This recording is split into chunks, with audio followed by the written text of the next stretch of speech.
Welcome back to the NFL Injury Report. We're heading into Week 11. We are officially well past that halfway point. And at this point, every team's in the hunt. You're either in the hunt for the playoffs or you're looking for a draft pick. Unless you're the Jets, and you're definitely not in the hunt for the playoffs, but you don't really seem to be playing for a draft pick. So who knows what's going on there.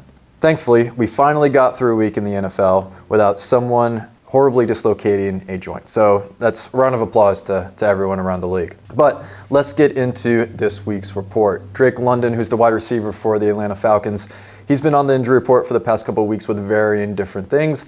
However, he was listed as questionable on Wednesday after he did not practice due to an illness. Now, illness is kind of tough to always figure out because we don't know what type of illness. Hopefully it's just a mild cough and cold, but you'd like to see some participation, especially by Friday, to see if he's going to be able to play on Sunday. So make sure you keep an eye on that. Rico Dowdle was questionable as well. He did not practice on Wednesday due to that quad contusion. However, he did play last week after being listed on the injury report. I don't think he practiced on Wednesday last week either. And ultimately, he did end up playing and playing pretty well. So not something to be concerned about. Pay attention to it just in case for some reason there's a setback. But my hunch is that he will end up playing this week. Bucky Irving, who I continue to bring up because at this point it's just an anomaly, still listed as both a foot and a shoulder injury. Allegedly, it's that shoulder subluxation that is keeping him out this week, but he's been out since week 4, and they have already ruled him out for this week as well. So hopefully we'll see him again at some point this season, but we're starting to run out of daylight.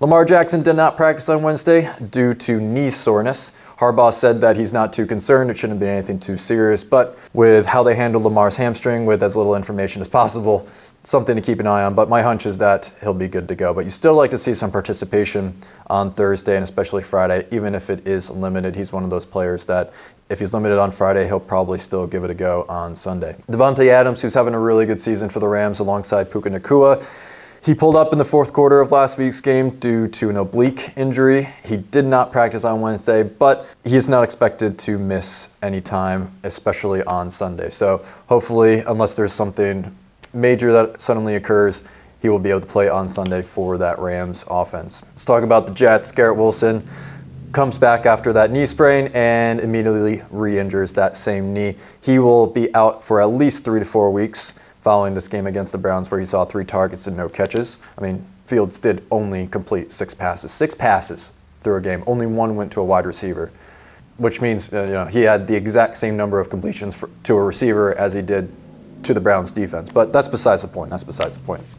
Like I said, Garrett Wilson's out 3 to 4 weeks, putting his timeline in at around week 14, week 15 at the earliest. Jackson Dart, who's been having a up and down rookie season, but ultimately showing a lot of promise, suffered a concussion in the game against Chicago, left, and then the Giants blew that game. But he has already been ruled out for this week. Good old Jameis Winston, love that guy. Mr. 30 for 30 will start this week over Russell Wilson. So I'm going to be tuning into that game just to see Jameis Winston hurl that ball around downfield. Sam Laporta, tight end for the Detroit Lions, dealing with a back issue. He did not practice on Wednesday. It's unclear where his status is. Currently, he's being listed as questionable, but the next 2 days will give us a lot of information as far as what his likelihood is to play or if he's going to be missing this week and possibly a little bit longer. Now, like I said, thankfully, we don't have this really horrible dislocation injury or anything too serious this week to go into. However, we do have something that we don't see too often, and we have Marvin Harrison, who's going to be out this week due to an appendectomy.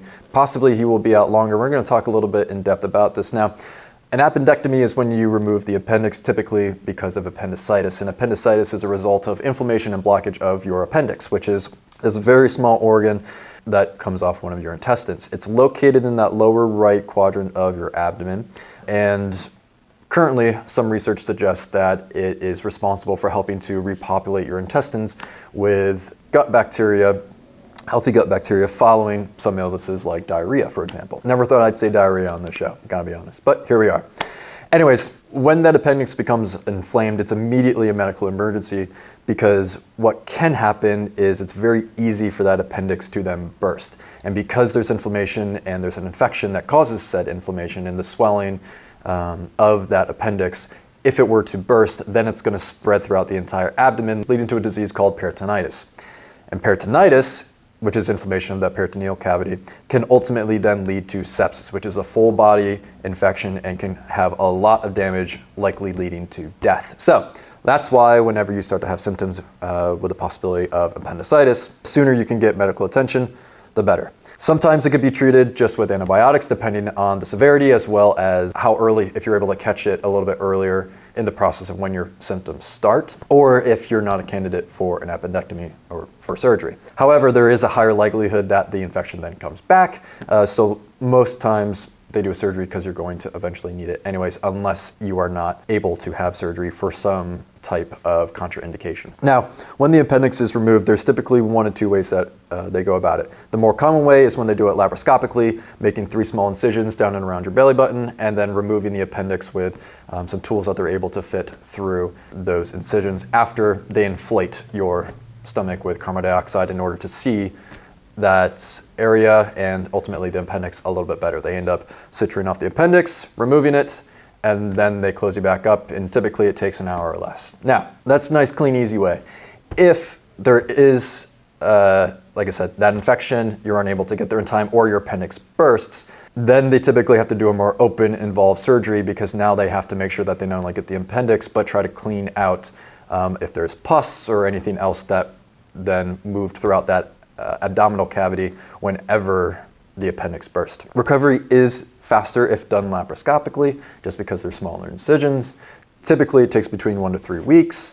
If you had to have a more involved open surgery, then you're typically looking at around a month, possibly a little bit more, to return to full activity. The tough thing with Harrison is, well, first of all, I don't have any information on if he had it done laparoscopically or if it was open. My hunch is that it was probably laparoscopically. But due to the nature of the sport, right, not only from the cutting, change of direction, rotation that's required for him to be able to turn his body, catch a ball, cut and change directions, that all requires dynamic core stability, which in order to get to your appendix, you have to cut through some of those abdominal muscles and tissue. But we also have that aspect of contact, and because he can't control where someone's going to hit him, that's why this might take a little bit longer to heal. Ultimately, it depends on what type of surgery. Again, I'm assuming that it was done laparoscopically, unless that appendix unfortunately burst, but also the soreness and how he ultimately recovers over the course of this next week. So it's unclear about how long Marvin Harrison will be out. Ultimately, everyone recovers a little bit differently. Thankfully, this isn't something that's too involved, but it can take some time, just in part due to the surgery itself, but then also the fact that with the sport that he plays and what he does for a living, that contact will make it a little bit tougher to come back immediately because of the possibility of trauma to that surgical site. At the very least, he is out this week. Keep an eye on some of those players that I mentioned earlier, especially Drake London with that illness. He's a big part of that Atlanta Falcons offense. But as always, appreciate you guys watching. Make sure you comment down below and subscribe so that you continue to keep track of what's going on in the NFL. And I'll see you guys in the next one.